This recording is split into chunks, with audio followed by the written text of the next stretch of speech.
Très heureuse de vous retrouver sur la RT Éduc. C'est l'heure de vous informer. Voici les titres. Le 30 avril, les Congolaises et les Congolais ont célébré la journée nationale de l'enseignement en RDC. Quel était l'état de l'éducation? Où en sommes-nous avec la réforme de la gratuité de l'enseignement primaire? Dans ce journal, un état de lieu détaillé et documenté par la ministre de l'Éducation nationale, Raissa Malou-Dinanga, a également loué les mérites de l'enseignant congolais. C'est une première pour la RDC. Le pays vient de rafler 2 médailles en championnat d'Afrique de lutte, une avancée très significative dans cette discipline sportive.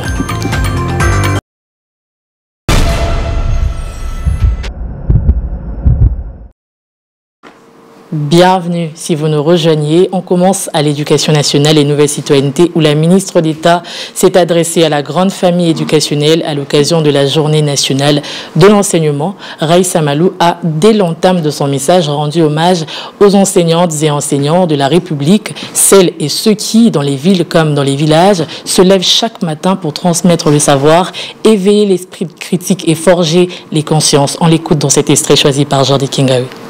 Aujourd'hui, 30 avril 2025, nous célébrons la Journée nationale de l'enseignement sous le thème « Éduquer pour transformer, former pour bâtir ». À travers ce thème, nous réaffirmons une vérité simple mais fondamentale. L'éducation est le premier chantier de toute transformation durable. Former, c'est bâtir des hommes et des femmes capables de façonner leur avenir et de construire la nation. À cette occasion, je rends un hommage appuyé à toutes celles et ceux qui, chaque jour, avec patience et abnégation, transmettent nos savoirs et valeurs dans nos écoles. Nos enseignants, nos chefs d'établissement, nos inspecteurs, nos cadres administratifs portent l'espérance de la République. Grâce à eux, et malgré les défis, notre école avance. Grâce à eux, l'idéal d'une éducation publique gratuite, inclusive et de qualité devient peu à peu une réalité. Éduquer pour transformer, c'est construire une société capable de se relever après les épreuves. Former pour bâtir, c'est forger des citoyens responsables, unis par des valeurs communes, prêts à porter la destinée de la nation. Chers collègues, chers élèves, chers partenaires, l'éducation est une œuvre nationale, un combat quotidien et une promesse collective. C'est ensemble que nous réussirons. Je vous invite, chacune et chacun, à renouveler aujourd'hui votre engagement. Enseignants, soyez les bâtisseurs patients de l'avenir.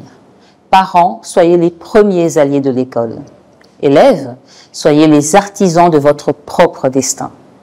Agissons donc aujourd'hui et chaque jour pour bâtir ensemble un Congo où chaque enfant formé dans nos écoles sera demain l'architecte d'une société plus juste, plus forte et plus sociale. Où sommes-nous actuellement avec l'enseignement en République démocratique du Congo de l'indépendance en 1960 et à ce jour?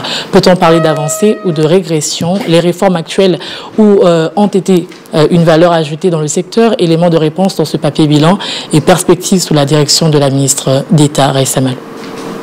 Au cours de cet exercice de redevabilité, la ministre d'État à l'Éducation nationale, Raissa Malou, a présenté quelques chiffres sur l'éducation en République démocratique du Congo et son action gouvernementale en s'articulant sur 4 axes majeurs. Tout d'abord, gouverner autrement. Ici, la MINETA a souligné particulièrement les efforts fournis pour la digitalisation de l'administration, avec en ligne de mire notamment la numérisation de la production des statistiques et les rapportages au niveau des provinces éducationnelles. Deuxième axe, des écoles plus adaptées à ces sujets. Raissa Malou a présenté les actions suivantes menées par son administration: l'élaboration de nouvelles normes d'infrastructure pour les établissements scolaires, la commission interministérielle et l'agrément chargé de l'éducation inclusive, l'agrément et régularisation des écoles privées et publiques. Elle a également mis l'accent sur le programme tant attendu des cantines scolaires en train d'être mis en œuvre par son ministère avec l'appui du Programme alimentaire mondial en RDC. Les cantines scolaires sont essentielles, le président de la République y tient. Notre travail, c'est de nous assurer que ce soit correctement mis en place et que cela reste pérenne. Aussi, elle a abordé l'épineuse question de l'éducation en situation d'urgence quelques jours après les violentes inondations qui ont touché la capitale de la République démocratique du Congo, la ville de Kinshasa. Donc les écoles doivent être adaptées. L'école telle qu'on la connaît ne peut plus être pensée de la même manière. Parce que nous sommes dans un cadre. Il y a des cas de situation d'urgence, il y a des changements climatiques, et donc nous devons nous assurer que, d'abord, on a mis en place une stratégie nationale d'éducation d'urgence. Autre axe abordé, l'amélioration de la qualité de l'enseignement.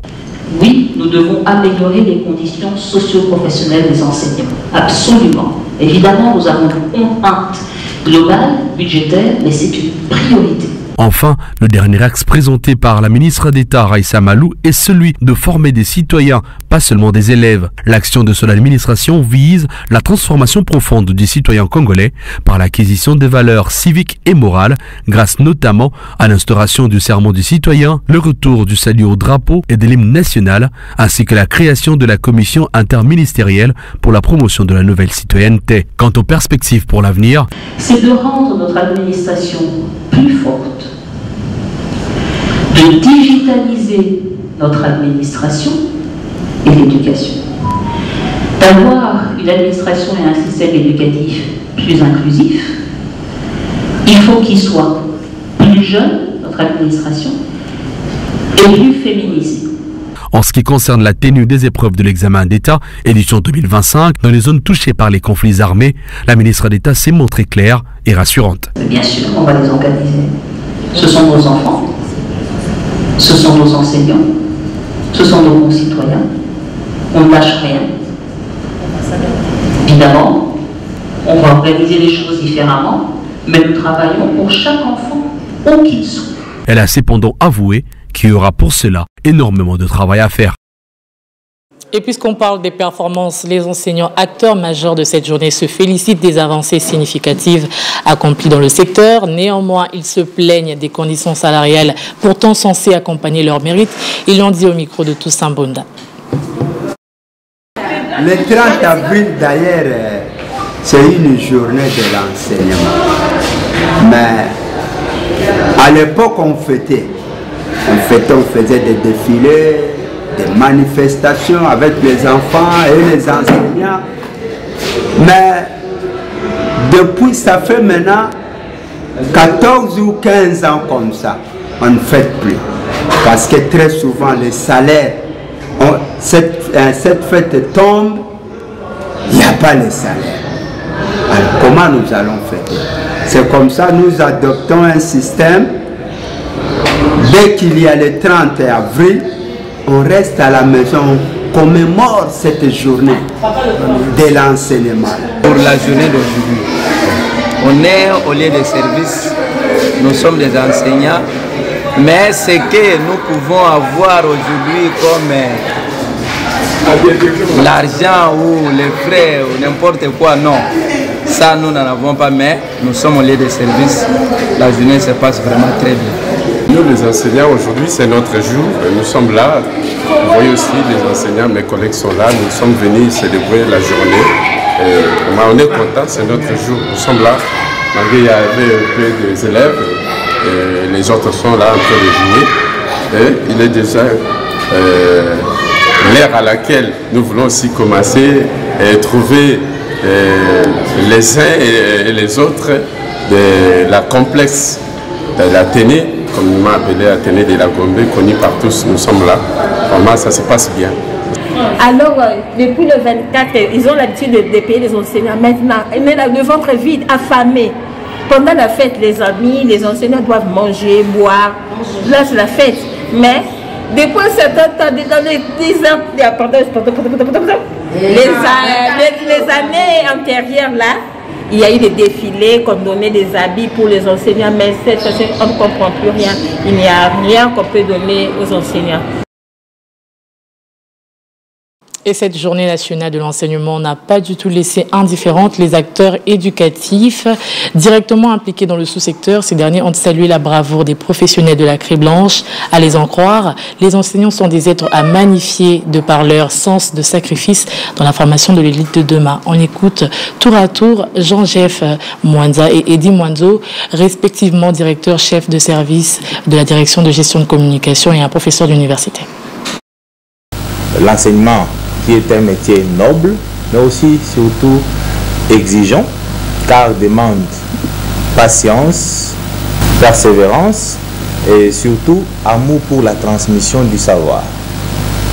Cette journée est donc l'occasion non seulement de reconnaître leur travail inlassable, souvent dans des conditions, il faut le dire, hein, il faut le reconnaître, très difficiles, mais aussi une occasion pour rappeler que l'avenir de la RDC repose entre leurs mains. Leur engagement silencieux a permis notamment à maintenir les systèmes éducatifs debout et continuer, n'est-ce pas, à s'aimer les graines du savoir auprès de la jeunesse congolaise, future élite du pays. Donc ça veut dire que le bilan est quand même encourageant malgré les difficultés rencontrées, malgré les manques des infrastructures, malgré les manques, n'est-ce pas, sur le plan matériel, mais l'enseignant est quand même debout. La journée du 30 avril nous y est dédiée à plus forte raison, étant donné que c'est une journée au cours de laquelle l'État congolais met en avant-plan ceux qui luttent, ceux qui se sacrifient pour améliorer le niveau intellectuel de nos enfants. Sur ce plan-là, c'est une journée qui nous honore parce que ce n'est pas facile que l'État consacre toute une journée pour honorer ce métier. Je suis enseignant. Je sacrifie presque ma jeunesse à l'enseignement. Je ne passe pas, comme je l'ai dit au début, à un endroit sans que les gens me pointent de doigt que non, voilà, il nous a formés. Je ne pense pas que mes étudiants que j'ai formés dans la CCP sont les plus mauvais. Non, au contraire, ils sont meilleurs par rapport à ce qu'on vit aujourd'hui. Je continue à enseigner, mais ça décourage. Les rares professeurs qui tiennent encore à l'enseignement supérieur continuent à enseigner comme dans l'ancien système. J'ai suivi il y a quelques jours, je lis, je n'ai pas encore vu les documents, comme quoi le gouvernement a pensé ajouter un petit rien aux professeurs, 200, 300 000 francs, 500, je n'ai pas encore vu les documents. Je dis que c'est bon, la volonté est là. La volonté est là, on ne peut que remercier, applaudir, mais comparativement à ce que gagnent les professeurs, les collègues d'autres pays, pour ne pas aller plus loin au Gabon, ailleurs, s'il y a un message sur le plan social des enseignants, des universités, instituts supérieurs, je m'adresse au chef de l'État, je ne passe pas par le ministre, c'est pourquoi. Parce que lui peut, nous connaissons comment le système de notre pays fonctionne, qui ne termine pas ses seconds mandats sans penser aux professeurs. Journée nationale de l'enseignement, les réactions fusent de toutes parts. À l'ANAPECO, le président national et représentant légal appelle les autorités du pays à œuvrer pour la paix, l'objectif étant d'offrir à tous les élèves et étudiants du Congo une éducation de qualité. David Diatezoa renseigne en outre que pour l'association qu'il dirige, cette journée est célébrée dans la méditation et en compassion des parents affectés par l'agression rwandaise dans l'est du pays. On l'écoute. Cette journée est lourde de signification, une journée dédiée à l'enseignement, et c'est cette journée aussi que le président de la République avait décidé d'accorder la personnalité civile à l'ANAPECO. Et donc, c'est une journée que nous voulions célébrer avec faste, mais compte tenu de la situation qui prévaut à l'est du pays, la situation qui nous rappelle les nombreux massacres, les nombreuses tueries, les nombreuses forfaitures, destruction des infrastructures scolaires, et désintégration des familles dont les mamans, les filles sont sauvagement violées et où les jeunes gens sont capturés pour être dressés contre la nation. Cette journée, nous la passons dans la méditation et dans la prière, tout en espérant que les pouvoirs publics feront de tout leur mieux pour que la paix revienne, afin que au 4 octobre prochain, que l'ANAPECO puisse commémorer comme il se doit le 55e anniversaire de sa création.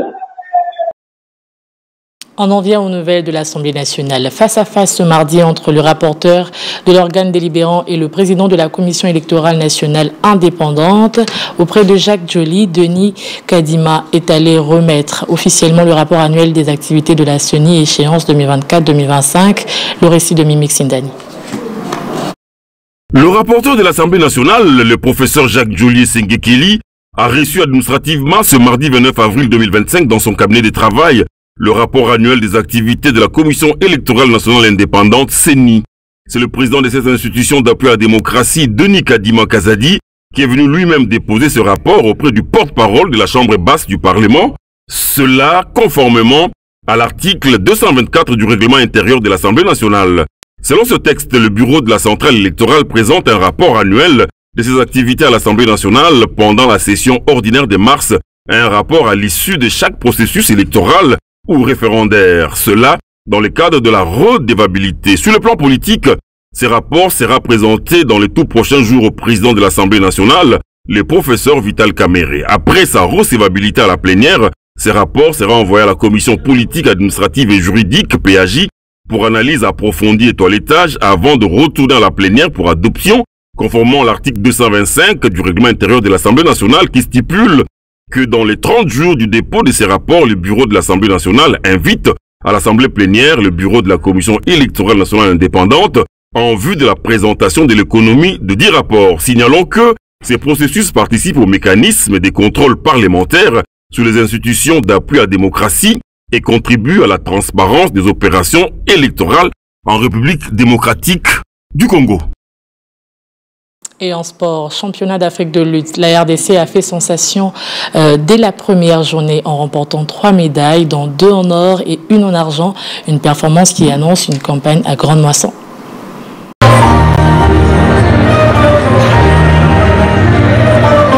Le debout congolais retentit au complexe sportif Mohamed V à Casablanca au Maroc.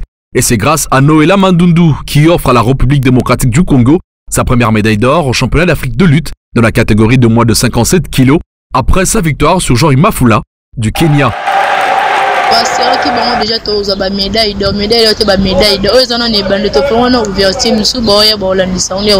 Une première médaille d'or qui en appelle une autre, cette fois c'est chez les messieurs, et Diwa Mantou dans la catégorie de moins de 65 kilos a dicté sa loi sur l'Algérien Edine qui l'a plaqué au sol.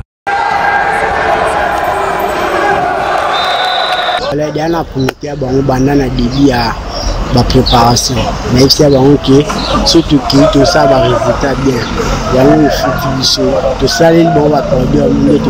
La dynamique imprimée par les 2 premiers athlètes de la RDC n'a pas été suivie par le 3e, bien qu'en finale dans la catégorie de moins de 71 kilos, le Congolais Kunga Michael a été battu par l'Algérien Amata.